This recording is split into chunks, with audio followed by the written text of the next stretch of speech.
E aí, pessoal, tudo bem? Hoje vamos falar sobre a Síria, porque, afinal de contas, a queda do Bashar al-Assad marcou um momento histórico, não apenas para a Síria em si, mas para todo o Oriente Médio. Por quê? Porque após 24 anos no poder e 13 anos de guerra civil, ele deixou Damasco e, ao que tudo indica, fugiu para a Rússia, foi para Moscou. Pelo menos o porta-voz russo Dmitry Peskov afirma que ele está lá, mas ainda não há nenhuma confirmação oficial porque ninguém viu o cara ainda. Bom, com as forças rebeldes agora controlando Damasco, iniciou-se uma disputa de poder entre diversas facções. E hoje nós vamos analisar o que levou a esse colapso, quem está no jogo e as implicações regionais e globais dessas transformações. Vamos lá então. Primeiro, a questão da ofensiva rebelde que derrubou o regime é que foi surpreendentemente rápida, né? Em cerca de 2 semanas, os rebeldes tomaram Homs, que é uma das principais, uma das maiores cidades da Síria, e avançaram sobre Damasco, que é a capital, que estava praticamente indefesa. E isso foi diferente das ofensivas anteriores, porque dessa vez o regime não esboçou nenhuma reação. Soldados abandonaram posições, linhas de defesa antes consideradas sólidas simplesmente ruíram. E a pergunta fica, mas por que agora? A resposta, a gente acha, a resposta está no isolamento internacional de Assad. E por que isso? Primeiro, porque a Rússia está envolvida na guerra da Ucrânia e não está conseguindo manter 2 frontes ativos ao mesmo tempo. E por que isso? Porque a economia russa, ela está com problema. Então não é só a questão da economia, tem muita gente que acha que a economia russa está ótima, que está uma beleza, né? Mas não está. Não vai ter uma crise imediata, mas também não está na sua melhor, vamos dizer, saúde, na sua melhor posição, no seu melhor estado, né? E daí a questão da falta de recursos da Rússia faz sentido fazer uma retirada parcial da Síria, porque embora essa retirada não resolva todos os problemas, é um problema a menos. Por outro lado, o Irã, que também ajudava a Síria, que também sempre apoiou a Síria, daí tem também a colaboração da Síria, do governo da Síria com o Hezbollah e a artilharia do Hezbollah e tal, o Irã também não está conseguindo segurar a questão lá na Síria. Por quê? Por causa das crises internas. E isso, inclusive, eu discuti essas crises internas num vídeo anterior que tá aí nas playlists, né? E daí o que acontece? Sem esse apoio externo, o Assad acabou ficando vulnerável. Apesar disso, ainda houve uma tentativa final, né, de negociação com líderes regionais da própria Rússia, mas só que não alcançaram nenhum resultado. Bom, daí a grande questão é a seguinte: quem é que vai governar a Síria? Quem vai assumir o poder? Os rebeldes não são um bloco monolítico, muito pelo contrário. Então o poder será disputado por alguns grupos, e nós temos 3 grupos principais. O primeiro deles é o Hayat Tahrir al-Sham, o HTS, que é um movimento islâmico radical liderado por um cara chamado Abu Muhammad al-Jolani. E, embora esse grupo prometa respeito às minorias, a sua reputação inspira desconfiança. Bom, o segundo grupo é o Exército Livre da Síria, FSA, que é apoiado pela Turquia. Eles têm uma relação pragmática com o HTS, só que a questão que fica é o seguinte: sem o Assad como inimigo comum, até que ponto essa cooperação vai sobreviver? A partir do momento que não tem um inimigo comum, cada um vai lutar pelos seus interesses e esses interesses podem ser divergentes. Agora, terceiro, as Forças Democráticas Sírias, SDF, que são lideradas pelos curdos e apoiadas pelos Estados Unidos. Elas já administram parte do nordeste do país e controlam campos de petróleo nessa região. E esses recursos energéticos não apenas fortalecem sua posição econômica, mas também despertam interesse de atores externos, né? Não é à toa que os Estados Unidos está apoiando esses caras.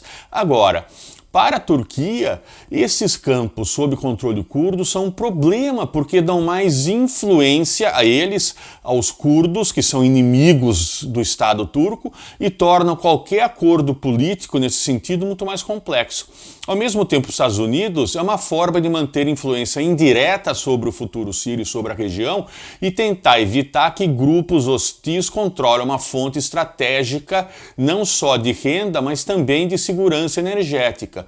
Bom, com esses três grupos disputando o poder, o risco de fragmentação política acaba sendo muito alto, e daí o desafio é forjar uma coalização minimamente eficiente e legítima, e isso vai ser difícil.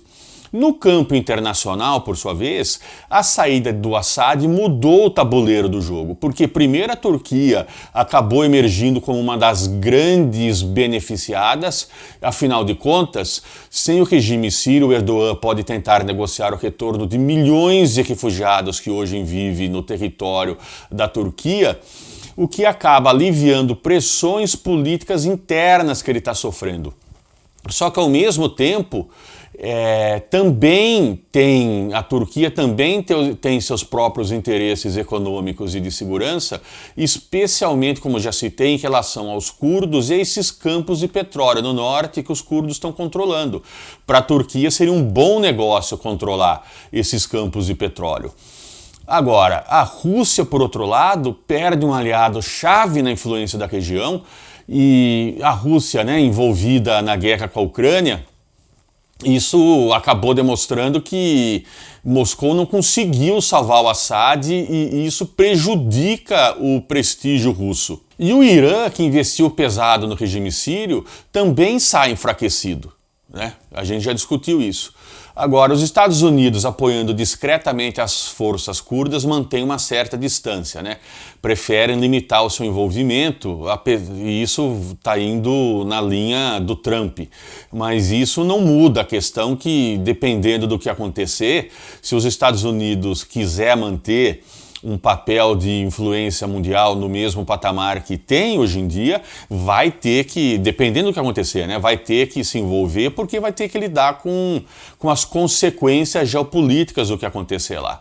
E como os curdos controlam o petróleo, Washington também pode considerar isso útil no xadrez da região para jogar com os interesses dos países. Agora, as minorias sírias, Para as minorias sírias o futuro é incerto. Sob o Assad havia pelo menos, sendo uma estrutura autoritária, mas havia pelo menos uma proteção para essas minorias. Mas agora, mesmo com as promessas de respeito às minorias dos rebeldes, como os rebeldes são radicais islâmicos, há muita incerteza e já tem muita gente, já está começando a crise humanitária, já está começando a se agravar, porque muita gente está se deslocando com áreas costeiras e fronteiriças em busca de segurança e para sair de lá. Ao mesmo tempo, os curdos também vão ter que enfrentar, vão ter que ver o que eles vão fazer com a Turquia, que jamais aceitará sua autonomia de forma ampliada.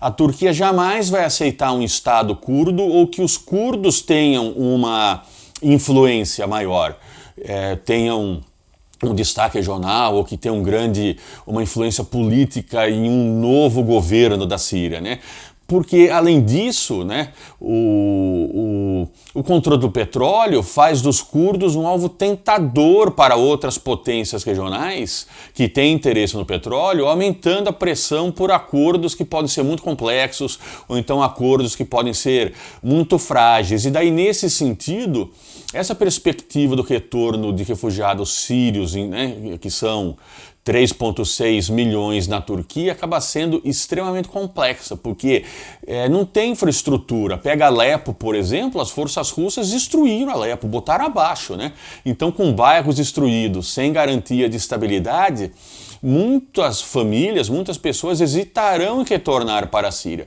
E como eu disse, apesar de daí para o Erdogan se livrar desses refugiados, a gente pode dizer que é um triunfo político, político, para as famílias há muitas incertezas e a gente pode pensar, a gente pode concluir que muito provavelmente nesse momento ainda não vão voltar porque o clima ainda é muito instável, né?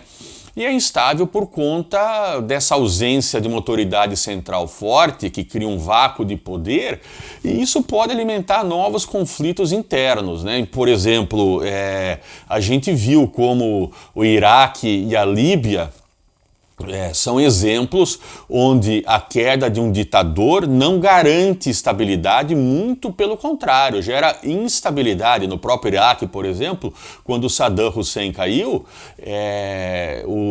foi daí que o Estado Islâmico cresceu barbaridade, né? E daí a questão é que sem uma liderança coesa no caso da Síria, o país pode mergulhar em mais violência e o controle do petróleo nessa região norte dos curdos pode se tornar foco de disputas intensas. Agora, o que a gente pode esperar daqui para frente? Um governo de transição apoiado pela Turquia? Um país fragmentado em territórios rivais? Ou a ascensão de um novo líder autoritário, talvez o próprio Al-Jalari do HTS? Cada cenário traz implicações globais diferentes porque afetam desde o fluxo de refugiados até as dinâmicas do mercado de petróleo. Nesse momento está parecendo que o Al-Jalari, ele mudou o nome, né? Ele quer passar a impressão que ele não é um radical, louco, religioso e que vai negociar e que é um cara inteligente, culto, civilizado, que não é um hiper radical igual os caras do Estado Islâmico que cortavam a cabeça dos caras. Ele está, né, de novo, né, como disse anteriormente, ele está dizendo que ele vai garantir a segurança das pessoas e tal, mas mesmo assim, será? E como fica essa questão do petróleo daí, já que tem petróleo ali? Como a Turquia vai encarar se, por exemplo, os curdos forem convidados para fazer parte do governo, né, para terem representantes no governo? Tem várias questões que a gente não sabe. De qualquer maneira, isso torna o Oriente Médio mais ainda instável. Israel já invadiu uma parte da Síria, inclusive. E com conta disso, né, por base disso, qualquer governo religioso, extremamente religioso, sempre acaba resultando em instabilidade. Vamos ver o que vai acontecer, né? Essa queda do Assad encerrou uma era de repressão. Muitos sírios comemoraram, entraram nas prisões e tal, mas o ponto é que agora começa um período de incerteza. E a Síria está em uma encruzilhada. Ou a Síria encontra um caminho para a democracia e reconciliação entre todos os seus grupos, porque não é um grupo só, né? Tem os alauítas, tem os católicos ortodoxos, tem os muçulmanos, tem vários grupos, né? Então, ou a Síria vai pelo caminho da reconciliação e do respeito e da tolerância, que eu espero que aconteça, ou vai acabar se dividindo em facções rivais, com interesses internos disputando cada palmo de terra e cada gota de petróleo. E daí, potências como Turquia, Rússia, Irã e Estados Unidos vão se movimentar, já estão, né, se movimentando para garantir influência na região. Israel também está, como a gente já viu. Bom, eu agradeço a atenção, obrigado. Se você gostou dessa análise, dá um like, curta, compartilhe e fique ligado que em breve mais vídeos. Se você tiver pedido sobre algum vídeo em especial, não se acanhe e deixe no comentário que farei com muito prazer. Um abraço.